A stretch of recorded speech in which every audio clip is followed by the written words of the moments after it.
A partir de este momento estamos grabando la sala, entonces mm, estamos, como les dije, iniciando esta semana nuestro segundo objeto de aprendizaje, carteras eficientes o portafolios de inversión.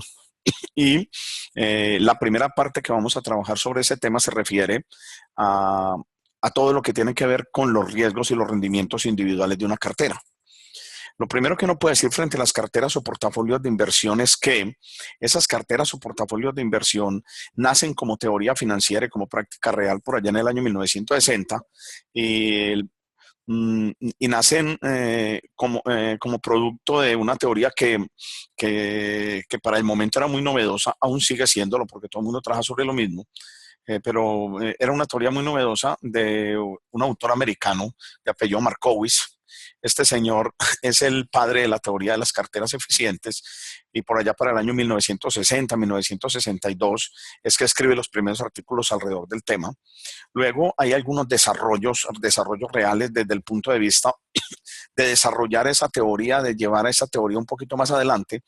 Eh, la hacen, por ejemplo, otro autor americano que se llama James Tobin, la hace un señor Franco Modigliani, la hace otro autor americano de apellido Miller. Ellos han desarrollado, digamos, desarrollado no es que hayan propuesto teorías nuevas, sino que han profundizado en cada una de las teorías de Markowitz. Eh, la teoría básica e inicial, además de Markowitz, que todavía se sigue manteniendo, es que para armar un portafolio o para estructurar o para conformar una cartera de inversión, se debe partir del principio de la diversificación. ¿Qué es diversificar? Diversificar, en un ejemplo sencillo, es no colocar los huevos en la misma canasta. Si yo coloco los huevos en una canasta y me los pidieron para desayunar, me voy a ir a mi casa después de reclamar los huevos, se me cae la canasta y se me quebraron todos los huevitos, me quedé sin desayunar. Pero si yo parto todos los huevos y los pongo en distintas canastas y por esas cosas de la vida alguna canasta sufre un accidente y los huevos se quiebran, me quedan las otras canastas. Eso es diversificar. Diversificar es que si yo tengo un dinero para invertir, si yo tengo un dinero para colocar como inversión, ese dinero debe ser definitivamente diversificado. Dicho de manera sencilla, no se debe colocar en una sola inversión. Colocarlo en una sola inversión definitivamente es generar un riesgo muy alto y ese riesgo más alto obviamente puede hacer que mi probabilidad de pérdida sea mucho más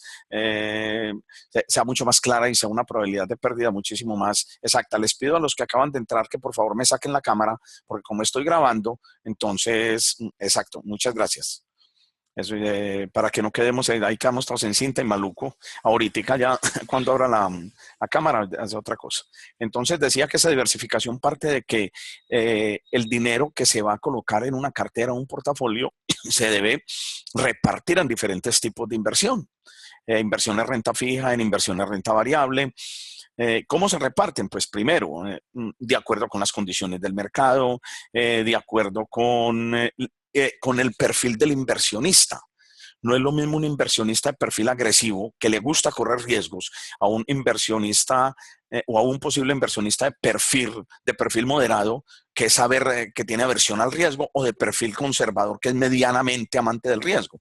Entonces, puede que lo que para mí sea un portafolio de inversión para Mónico, para Andrés o para Ali no sea. Y puede que los activos en los que yo quiera colocar hoy mi dinero no sean los mismos en los que uno de ustedes los quiere colocar, porque el perfil de cada uno de nosotros es un perfil diferente. Eso es la parte referente a cómo selecciono el portafolio. Todo el mundo me pregunta, ¿cómo lo escojo? No, es que para eso todavía no hay una teoría exacta de cómo lo escojo. Hay muchas. Lo escojo de acuerdo con, obviamente, con esos criterios de diversificarlo. Y diversificarlo es tratar de partirlo en los mejores activos del mercado en ese momento, de manera que el portafolio me garantice, por un lado, riesgos bajos y por el otro lado también me garantice algo más de riesgo, o sea, algo más de rentabilidad, de manera que si alguna inversión se cae, yo la pueda respaldar con el resto.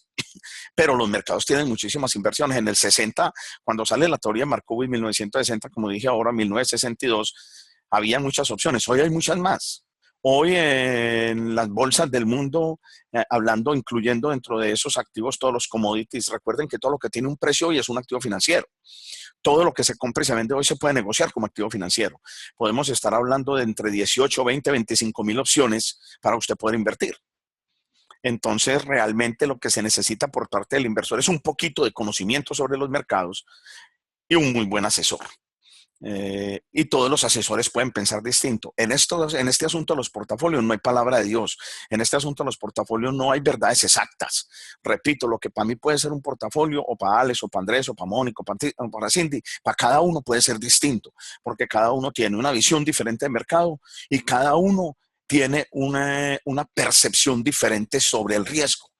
Por ejemplo, a mí me gusta arriesgar, entonces yo diría, podemos invertir hoy toda mi plata en activo renta variable y no dejar sino en el portafolio un renta fija que me garantice estabilidad del portafolio. ¿Listo? En cambio, otra persona diría, no, no. Si yo voy a invertir en 4 activos, invierto en 3 renta fija y en un renta variable. Otro lo puede combinar 2 y 2. Y para escogerlo renta fija depende de los mercados. En Colombia no hay sino un renta fija que sirva, que se llama TES, títulos de tesorería. Pero usted puede invertir en títulos de la Reserva Federal Americana, puede invertir en bonos que vende a Bolsa de Shanghái o Bolsa de Barcelona o Bolsa de Londres o Bolsa de Tokio. Hoy se puede hacer mercado internacional, esa es la otra ventaja. Por eso es que tenemos más de 25,000 activos disponibles diariamente. Entonces, Markowitz, hoy se cumple más que nunca el postulado de la diversificación de la inversión. Cuando hay tantas posibilidades de invertir, ese postulado se cumple muchísimo más.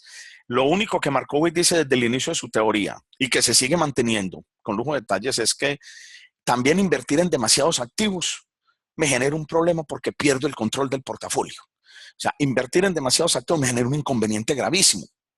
¿Por qué? Porque imagínense ustedes tener 20 millones para invertir. Vamos a suponer que Alex tiene 20 millones. Y si parte esos 20 millones en 15 activos distintos, eso no lo controla nadie. Eso no lo maneja nadie. Va a estar uno pendiente de cómo va el activo 1, de cómo va el 2, de cómo va el 5. No, lo que Markowitz también dice es que en eso hay que tener un poquito de lógica con el mercado.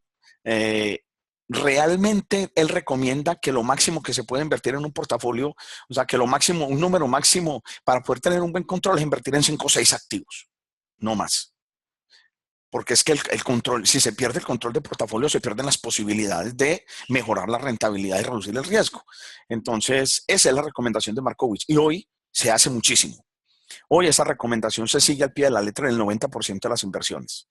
No pasar de 5 o 6 activos, cuando más suba 6 o 7 activos, inclusive las carteras colectivas que proponen lo de que hay en los diferentes bancos, que es una forma de hacer portafolios. La mayoría de esas carteras colectivas fondean el dinero que les entregamos y normalmente lo fondean en 2 o 3 activos renta fijos o 3 renta variable. E inclusive no lo fondean directamente, sino que esperan la variabilidad de los mercados para saber dónde lo ponen.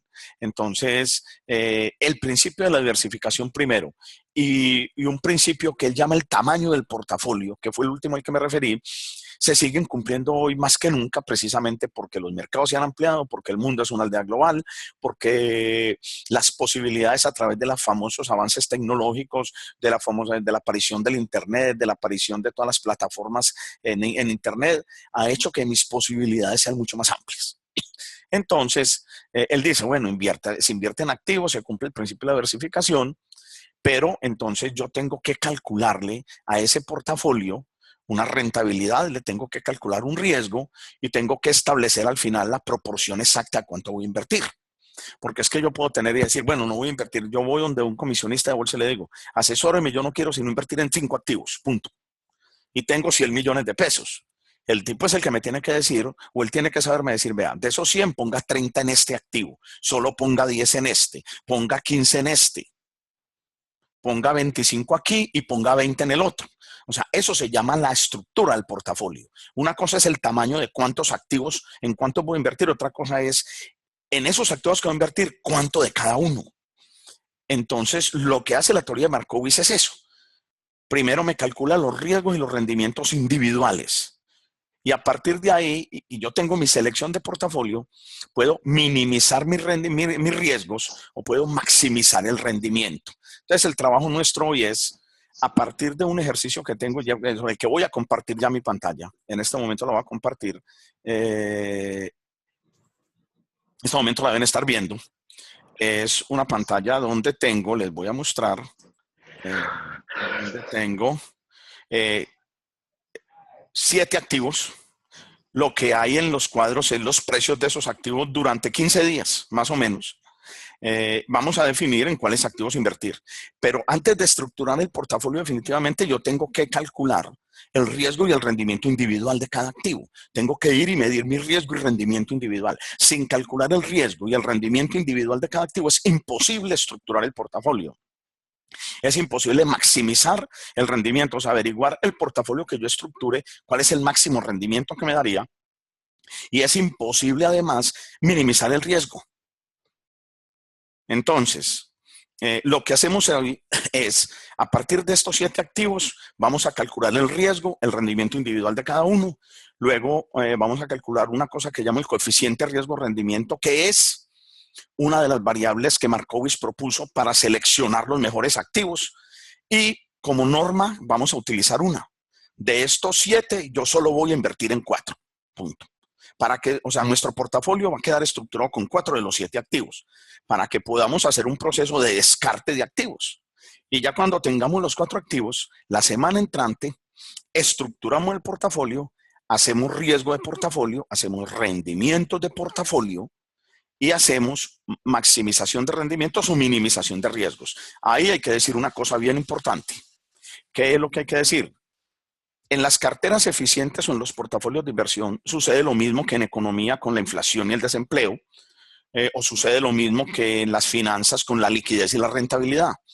Esas variables no van de la mano ni tienen exactamente, o sea, cuando yo digo no van de la mano, es que yo no puedo lograr las dos al mismo tiempo.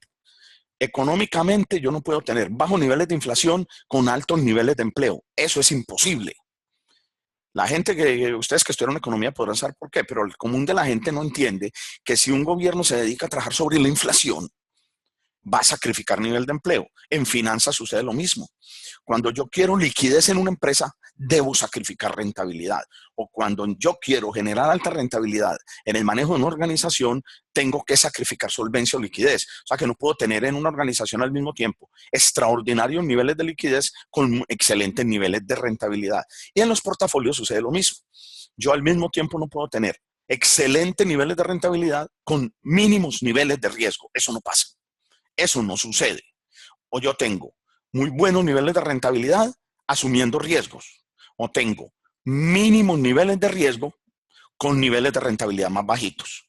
Entonces, esas cosas son las famosas dicotomías de la finanza, la dicotomía económica, la otra es la dicotomía de la empresa financiera y esta es la dicotomía del mercado. Yo no puedo decir, no, es que yo me quiero ganar el 50% al año en esa inversión corriendo un riesgo mínimo. Eso no sucede. Eso no pasa en finanzas. Usted tiene que escoger portafolios y minimizar el riesgo. Y ahí sí sabe que cuando minimiza el riesgo va a sacrificar rentabilidad. O si usted lo que quiere es maximizar rentabilidad, ya sabe que le va a tocar asumir y le va a tocar correr riesgos. Si fuese de la otra manera, ninguno de nosotros estaría aquí, todos estaríamos paseando y viviríamos ricos y millonarios. Donde hay inversión hay riesgo, que no se nos olvide. Máxima fundamental. Que a uno le dicen, no, pero qué gracia, ¿para qué estructura un portafolio puedo perder? No, es que para eso es. Para tratar de evitar perder lo más que pueda. Es que los portafolios se estructuran, es para usted mirar qué quiere. Pero donde hay inversión hay riesgo. Hoy no hay ninguna inversión, excepto la renta fija desde el punto de vista de su precio. Donde mi riesgo sea mínimo. O sea, donde mi riesgo sea cero, el mercado realmente no tiene inversiones con riesgo cero hoy. Entonces, hay que saber que donde hay inversión hay riesgo y que si yo quiero ganar mucho, bueno, muchachos, me toca arriesgar.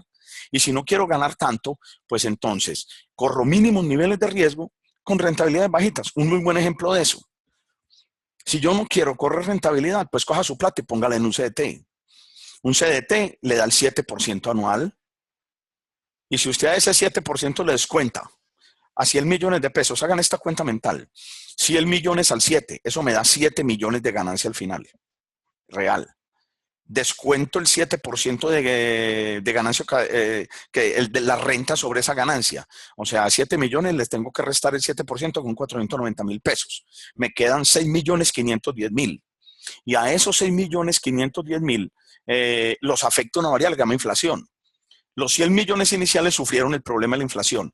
Y si mi inflación fue el 6,7% el año pasado, esos 100 millones se devaluaron en 6,700,000. Y al final la inversión no me da sino 6,500. Perdí 200,000.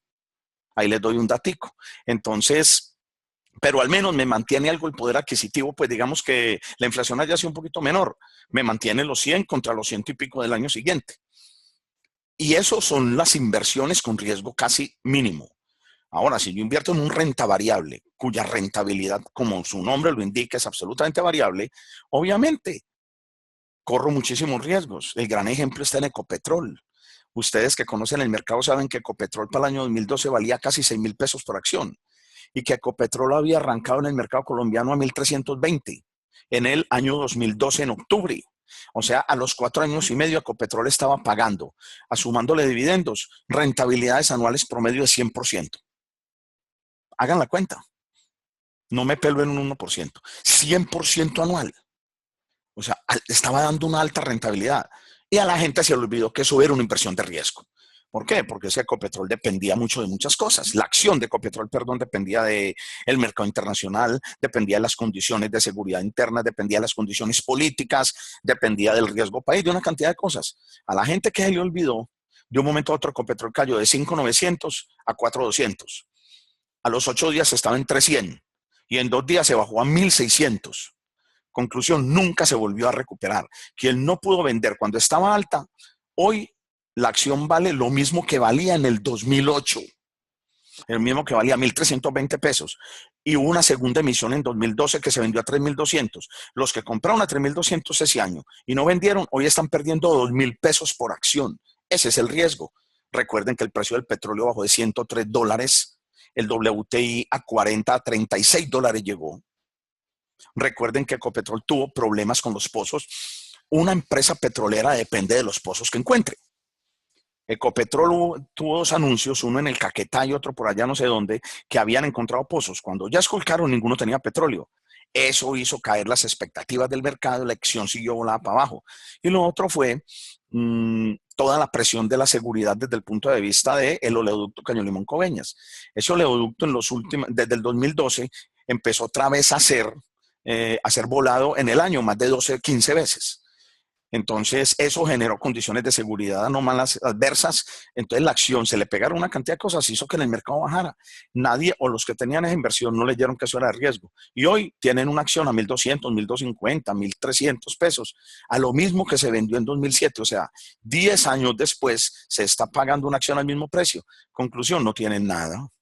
¿Por qué? Porque si usted compró 100 millones allá, acuérdese en matemáticas financieras que hay una máxima, el dinero pierde valor. Esos 100 millones, ¿a cuánto equivalen hoy? En poder adquisitivo, ¿cuánto poder adquisitivo han perdido? Inmenso. Entonces, realmente hay que tener mucha claridad y tener mucha visión para poder hacer la estructura de portafolio. Diversificar es la clave. Pongan en renta variable por un lado y pongan en renta fija por otro. La renta fija garantiza la estabilidad del portafolio, así no me gane nada. Y la renta variable me garantiza que si gano mucho, que si asumo mucho riesgo, de pronto tengo la probabilidad de ganar bastante. Pero que si pierdo por ese lado, la estabilidad que me dieron los renta fija son los que me garantizan todo el proceso de portafolio. Entonces, denme un segundo, qué pena.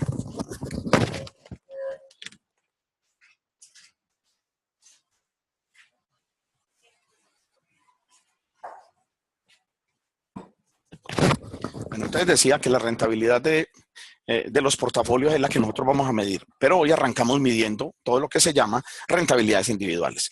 Muestro de nuevo el Excel.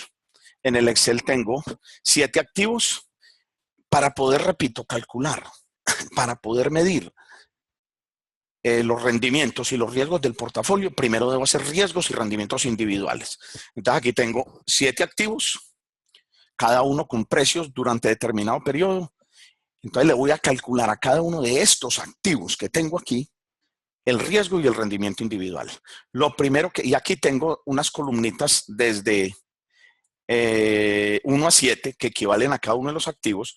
Esto significa variación 1, variación 2, variación 3, variación 4, variación 5, variación 6 y variación 7. Listo, perfecto. Entonces, vamos a calcular primero el riesgo del rendimiento individual de cada uno. Lo que vale decir aquí antes de empezar el ejercicio, antes de demostrar el Excel, es una cosa.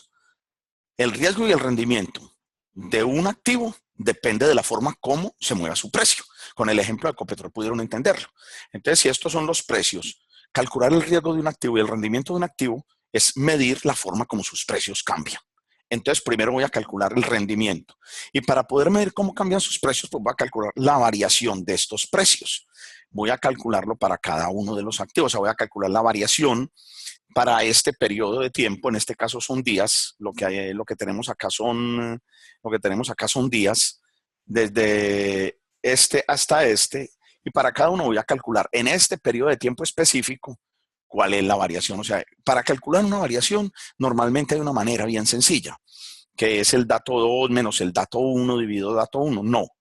Markowitz recomienda que desde el punto de vista de la teoría de carteras, hagamos la variación con una variable que ajusta muchísimo más exactamente lo que pueda pasar con los precios, que llama el logaritmo natural. Entonces, yo voy a calcularlo con logaritmo natural. Si aquí hay un dato, 2, 3, 4, 5, 6, 7, 8, 9, 10, 11, 12, 13. Hay 15 datos, hay 14 variaciones. Si tuviera 20, habría 19 variaciones. Si tuviera 30, habría 29 variaciones. Entonces, voy a empezar a calcular. Para el activo 1 voy a hacer la variación. Dije que lo voy a hacer con logaritmo natural. Llamo la función logaritmo natural. El logaritmo natural es un cociente entre el dato 2 dividido el dato 1. Eso es un logaritmo natural de variación. Y ya lo puedo arrastrar para donde quiera. Ya lo tengo calculado para todas partes. Si quiero, puedo venir y lo arrastro hasta aquí. De una vez puedo calcularlo, lo puedo arrastrar hasta variación 7. O sea, hasta aquí. Y de una vez lo puedo jalar si quiero. Conclusión, ya tengo todas mis variaciones. Repito cómo lo hice. Simplemente lo hice a través de una función que ajusta mucho mejor que la función aritmética. Los logaritmos naturales se hicieron para números positivos. Números positivos no significa que no hayan variaciones negativas. Mire que aquí hay una variación negativa, pero proviene de dos números positivos. Y se hacen para mirar cómo se ajustan esos números en una serie de datos. Ese es el objetivo de un logaritmo natural. Entonces yo llamé la función logaritmo natural, dividí el dato 2 entre el dato 1 y simplemente di para adelante y jalé, como lo tengo, como está formulado, simplemente lo jalé y ya tengo absolutamente todas las variaciones. Tengo la variación individual de los precios del activo 1, variación individual de los precios del 2, variación individual de los precios del 3, variación individual de los precios del 4, del 5, del 6 y del 7 respectivamente. Entonces, yo ya sé cómo varían los precios. ¿Cómo voy a calcular la rentabilidad del portafolio? La rentabilidad de este activo, de cada activo la voy a calcular. O sea, la rentabilidad se mide en función del precio, eso es definitivo. Si yo compro un activo en 1,000 pesos y mañana ese activo vale 5,000 y lo vendo mañana, me gané 4,000 pesos. ¿Listo? Y si quiero saber en porcentaje, pues me gané 4,000 dividido 1,000, o sea, me gané la variación. Como yo ya tengo las variaciones, lo único que voy a hacer aquí es la variación promedio. Esa variación promedio será la rentabilidad promedio de ese periodo. Entonces voy a llamar, y de ese activo, la función promedio, y simplemente él me dice, jale la función promedio, entonces vengo, la hago hasta acá, y ya tengo el promedio. Y la jalo hacia la derecha para tener la de todos los activos. ¿Listo? ¿Qué significa este promedio? Que la rentabilidad del activo 1 en esos 15 días equivale al 2,05%. La rentabilidad del activo 2 en promedio en esos 15 días es del 0,77%. La rentabilidad del activo 3 en esos 15 días es del 2,96, casi el 3. La rentabilidad del 4 es del 1,84. La rentabilidad del 5 es del 2,68. La rentabilidad del 6 es de 1,78% y la rentabilidad del activo 7 es la más alta de todas las rentabilidades, es la de 3,52%. Ya calculé el promedio de variación individual, o sea, ya tengo mi rentabilidad o mi rendimiento individual de cada uno de los 7 activos. Yo todavía no he estructurado portafolio, todavía no he asimilado portafolios, todavía no he definido portafolios. Lo que estoy haciendo primero es el paso que Markowitz recomienda y que definitivamente, repito, hay que hacerlo porque si no, no podré calcular nunca el portafolio y lo más importante, no podré maximizar ese portafolio frente a beneficios o minimizar ese portafolio frente a los riesgos. Entonces ya tengo mi primera variable que se llama rentabilidad de cada cosa. Ahora, voy a calcular una cosa que llama el riesgo de cada uno de estos activos. El riesgo O sea, el riesgo, ¿qué es el riesgo que voy a calcular? La probabilidad de yo no generar esta rentabilidad. Porque ¿qué es un riesgo en finanzas? Acuerda que los riesgos financieros, ¿cómo se definen? La probabilidad de no obtener un resultado esperado, que en este caso se llama rentabilidad. Entonces, el riesgo lo que me va a medir es qué probabilidad tengo de yo no ganarme en este activo el 2,05 o no ganarme en este activo el 3,5%. Eso es lo que voy a medir. ¿Cuál es la probabilidad que tengo de no ganarme eso en esos activos? Pero el riesgo individual se asemeja en la teoría estadística o en la teoría sí, en la teoría de la estadística descriptiva a una cosa que se llama la desviación típica. La desviación típica, que es la raíz cuadrada de la varianza, me dice cuando yo estoy haciendo teoría de probabilidades o cómo se define. La desviación se define como la probabilidad de yo tener o no tener un resultado medio. La probabilidad de yo acercarme mucho o alejarme mucho de una probabilidad o de un resultado medio. Entonces, si la desviación típica es la probabilidad de yo alejarme o acercarme mucho de un resultado medio, podría decir que si yo calculo la desviación de estos precios, estoy teniendo la probabilidad de o sea, la probabilidad de no acercarme al resultado medio. ¿Y cuál es el resultado promedio que yo quiero? Esta rentabilidad. Por eso es que el riesgo individual se calcula en finanzas y por recomendación, ese fue uno de los grandes hallazgos de Markowitz a través de una función que se llama la desviación típica. Eso primero había que hacerle un trabajo durísimo. Ahora tengo a su majestad el Excel que me dice simplemente, llame la función desviación y me da todas estas 7 u 8 probabilidades. Desviación muestral, desviación poblacional, desviación atípica, poblacional atípica, desviación promedio, de segunda desviación, desviación típica, o sea, me las da todas. Listo. Resulta que yo tengo que escoger cuál uso. Les voy a mostrar. En este caso, toda mi población está integrada para cada activo por 15 datos. Repito, mi población está integrada por 15 datos.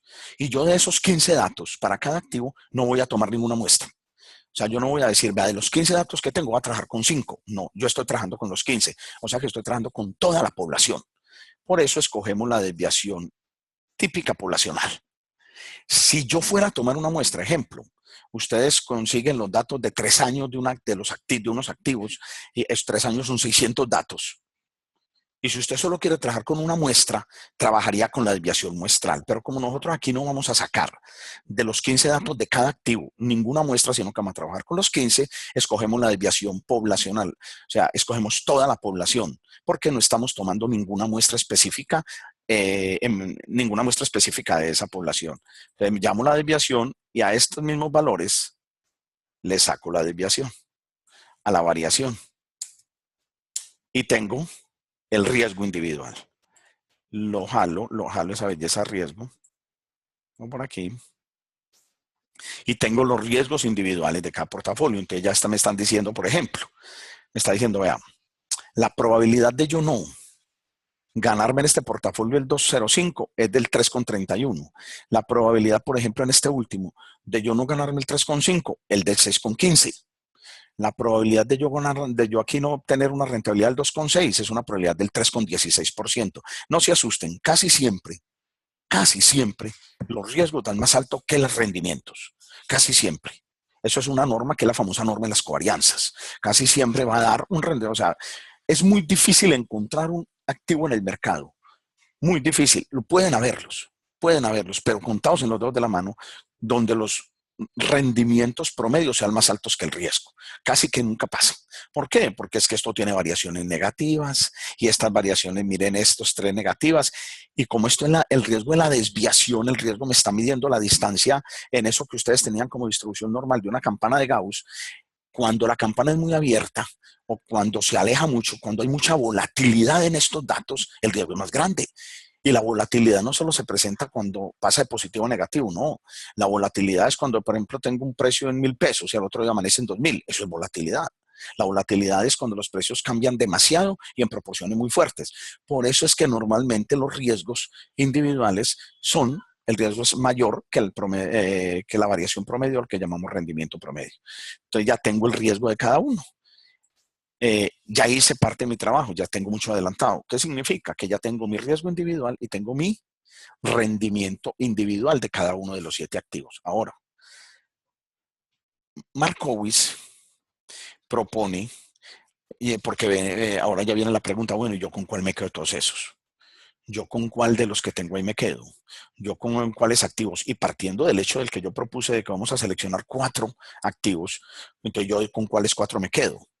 Markowitz propone un coeficiente que me puede servir, como recomendador, un coeficiente que se llama coeficiente riesgo-rendimiento, que me sirve como, que me da información y me puede ayudar a tomar la decisión.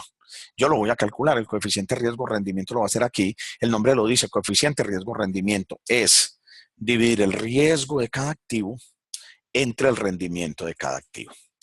Y eso me da el coeficiente riesgo-rendimiento. Perdón, eso me da el coeficiente riesgo-rendimiento.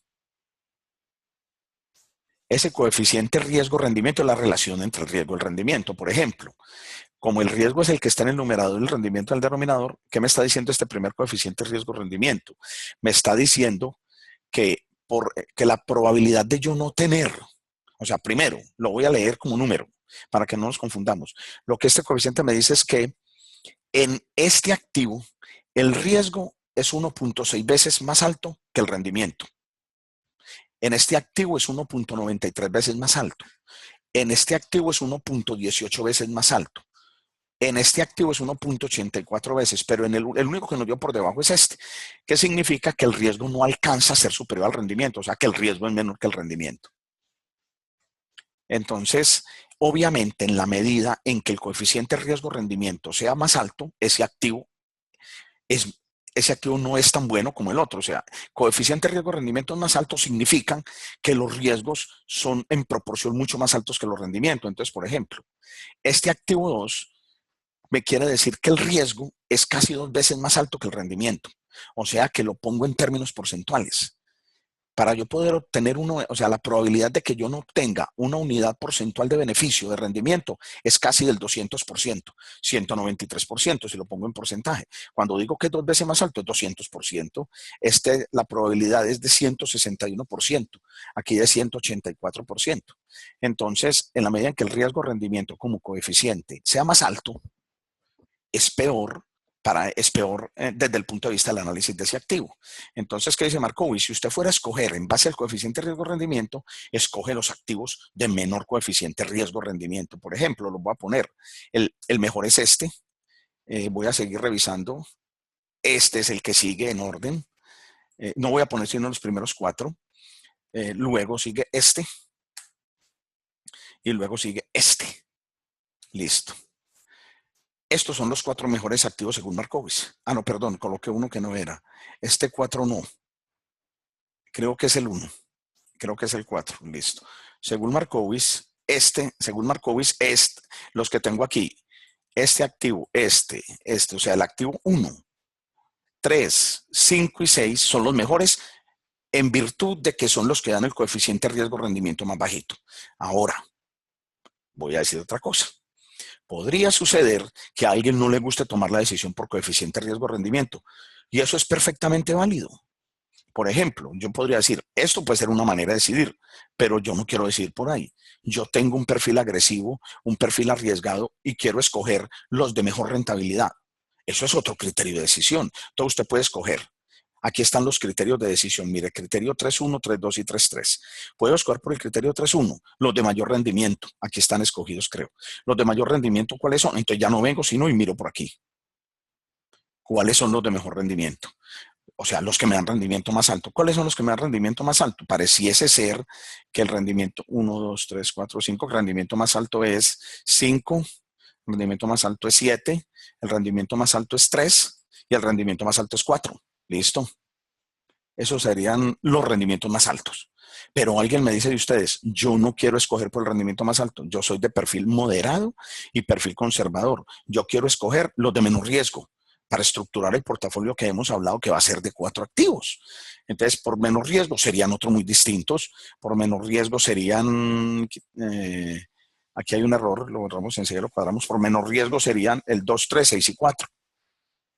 Alguien también podría decir, no, a mí sí me gusta el coeficiente riesgo-rendimiento. Entonces, por coeficiente riesgo-rendimiento son los que hay aquí. Este coeficiente riesgo-rendimiento del primero, del activo, serían el activo 1, activo 3, activo 5 y activo 6, por ejemplo. Perdón, activo 5. Voy a ponerlo otra vez porque no nos quede activo 1, activo 3, activo 5, activo 6. Si vamos a escoger, para que no me confundan, listo, para que no me vayan a enredar, yo le quito esto. Si fuésemos a escoger, este es el mejor activo, lo voy a colocar en orden, este es el activo 4, perdón. Si fuésemos a escoger desde el punto de vista del coeficiente riesgo-rendimiento, voy a dejar este entonces ya nomás, si fuésemos a escoger por el rendimiento, mire que algunos coinciden en el portafolio.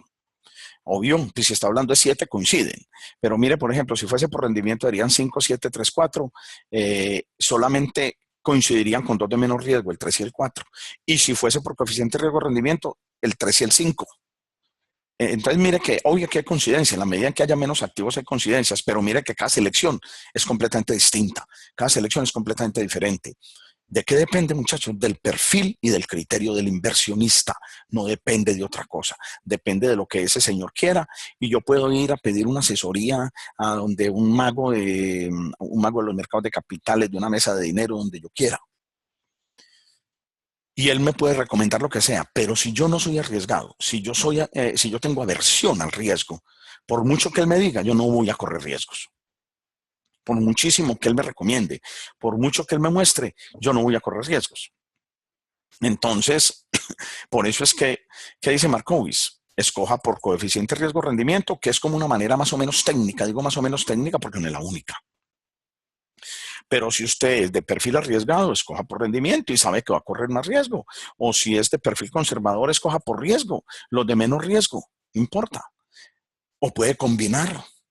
Alguien me podría decir, me preguntaba en el núcleo pasado, alguien me decía, y si yo quiero combinar, escoger 2 de alto riesgo, y 2 de bajo riesgo y 2 de alto rendimiento, también lo puede hacer. Eso es diversificar. De cualquier manera, usted está diversificando el riesgo, está diversificando los rendimientos. Entonces usted puede combinarlos. Listo. Y alguien me diría, ¿yo puedo escoger como quiera? Sí, escoja como quiera.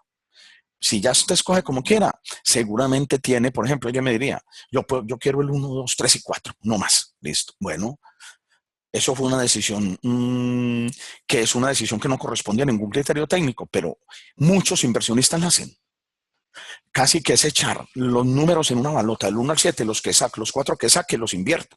Puede ser, aunque esa pues obviamente es la menos recomendable.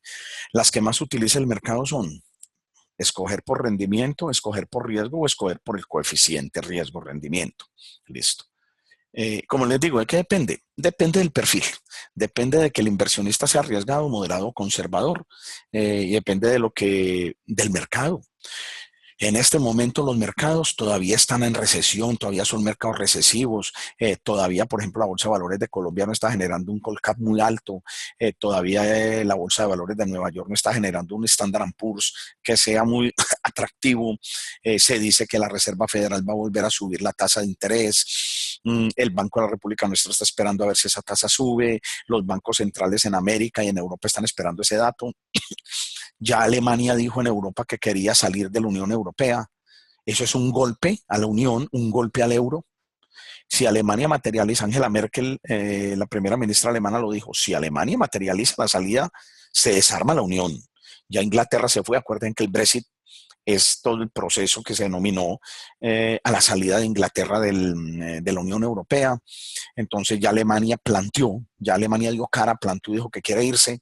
Los franceses a través de su ministro de Economía ya emitieron una declaración de que lo están pensando.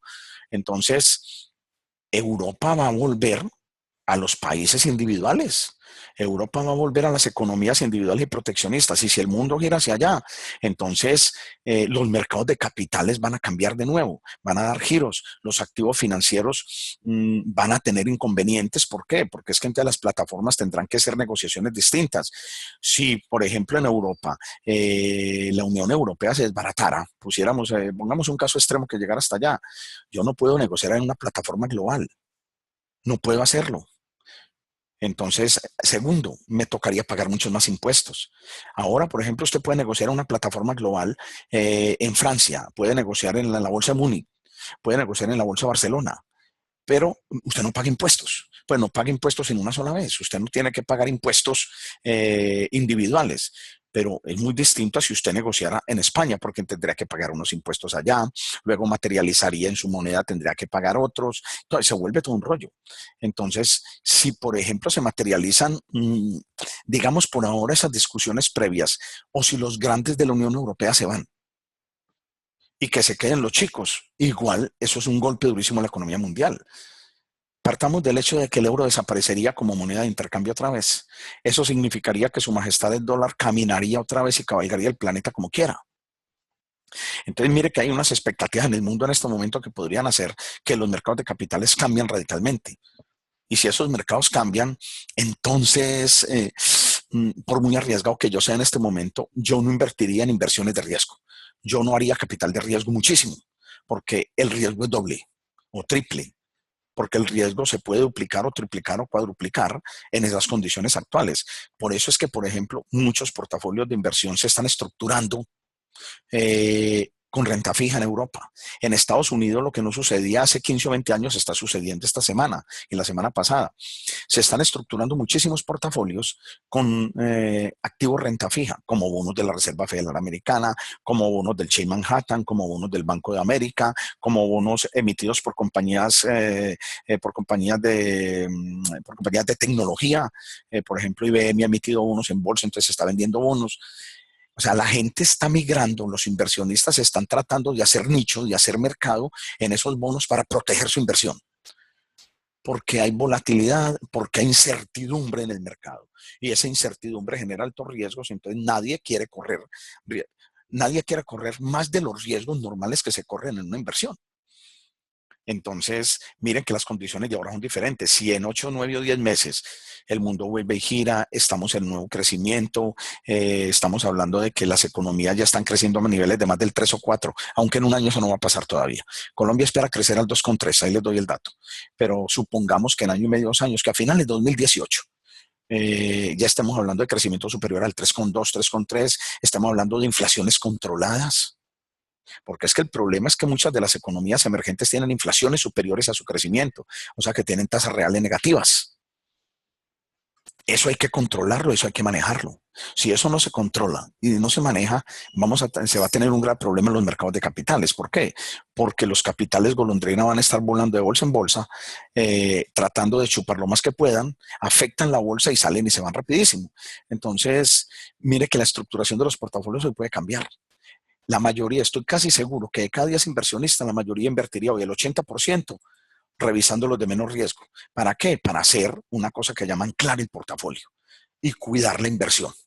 Cuidar sus inversiones del capital de riesgo, porque el capital de riesgo tiene muchos riesgos adicionales, no solo riesgo país, sino riesgos globales. Muchos riesgos adicionales delicadísimos. Nada más un detallito. El envío de toda la flota guerrera americana a la península de Corea. En ese momento los buques están en tránsito, portaaviones poderosísimos. Ese juego de palabras, esa guerra de palabras entre Corea del Norte con Estados Unidos, Japón, Rusia, ya mediaron en todo ese cuento. Y todas las bolsas asiáticas están a la baja. ¿Por qué? Porque temen un conflicto. Temen que la Tercera Guerra Mundial no se desarrolle en Europa, se desarrollaría allá, se desarrollaría en Asia. Entonces, los mismos japoneses, la gente de Singapur, los chinos, los coreanos del sur, vendrían a sufrir las consecuencias de una guerra que arrancaría Corea del Norte. Eso tiene a todo el mundo en vilo. No crean que estamos hablando de una cosa digamos, de talante mínimo. No estamos hablando de un asunto delicadísimo. Estamos hablando de un asunto jodido. Estamos hablando de una guerra que se puede volver guerra nuclear. Nos puede afectar a nosotros.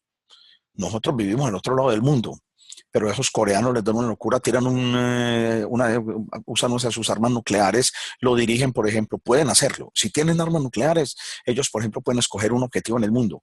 Voy a mandar este misil teledirigido a Nueva York. Lo mandaron. Así funciona. El problema de las armas nucleares tienen ese cuento. Entonces, el mundo está sumergido ya en eso. Revisen y verán lo que pasa con las bolsas en Europa. Están a la expectativa. Entonces, la gente que maneja bolsas, todos los inversionistas, están ¿qué? Cuidando el capital. Entonces, hoy la decisión se iría por menos riesgo. hace 1 año y medio, hace 2 años, cuando el mundo estaba en crecimiento, cuando Alemania crecía más de 2 años, 2 años y medio, Alemania crecía más del 6, Inglaterra que tenía crecimiento superior al 5,5, en los emergentes había países como Chile, como Brasil, que tenía crecimientos superiores al 5. Ahí en ese tipo de condiciones, la selección podría haber sido por rendimiento. ¿Por qué? Porque se corre más riesgos, pero la probabilidad de ganar también es buena. Entonces, miren que son muchas cosas las que pueden, digamos, utilizarse para tomar la decisión de cómo lo estructuro. Nosotros aquí tenemos 3 opciones: rendimiento, riesgo, coeficiente, riesgo, rendimiento. Estas son las opciones que vamos a tomar para cuando la otra semana armemos el portafolio, porque a partir de aquí, en estos cuadritos que quedan pendientes, armaremos el portafolio con los 4 activos, calcularemos el riesgo y el rendimiento individual de cada portafolio, ya lo tenemos el individual, el de cartera, el riesgo y el rendimiento de cartera, y sobre ese portafolio definiremos los parámetros para hacer o la maximización de los rendimientos o la minimización de sus riesgos, en función de una cosa que aquí en Excel se llama solver. Eso lo haremos por aquí, por una funcioncita que llama solver. Solver hace lo que a ustedes en métodos cuantitativos y lo que a uno en programación lineal le enseñaron con el nombre de la maximización de funciones o la minimización de funciones a partir de unas restricciones. Eso es todo. Entonces, yo les voy a enseñar a minimizar o los riesgos o en su defecto maximizar los rendimientos a través de una función que llama solver. ¿Y cómo lo vamos a enseñar? A partir de este mismo archivito, o sea que este mismo archivo es el archivo que se vuelve de comienzo para nuestra sala de la otra semana, para que hagamos un trabajo integrado y no tengamos que hacer un archivo diferente. Hasta ahora, ¿qué hicimos? Riesgo individual, rendimiento individual, coeficiente riesgo-rendimiento, explicamos el criterio de diversificación, el criterio de tamaño de la cartera, y explicamos los otros criterios adicionales de cómo se podría armar un portafolio, por rendimiento, por bajo riesgo, por mínimo riesgo, o si se quiere, pues por el coeficiente riesgo-rendimiento. ¿Decisión de qué? También explicamos por qué perfil del inversionista. El inversionista es el que al final, muchachos, tiene la palabra y es el que al final, de acuerdo con su perfil, toma decisiones como tal. Entonces, eso es lo que estaba pendiente o tenía pensado, tenía planeado hablar hoy con ustedes. Recuerden que hay un debate en trámite. Todavía el debate cierra mañana a las 11:45. Ya participa mucha gente. El grupo no es muy grande, esa es una ventaja. Pero para que participen en la noche, en el transcurso del día de mañana, yo el debate lo califico el viernes a primera hora. A las 9 de la mañana está listo en plataforma para que lo revisen. Entonces, a partir de este momentico voy a parar la grabación.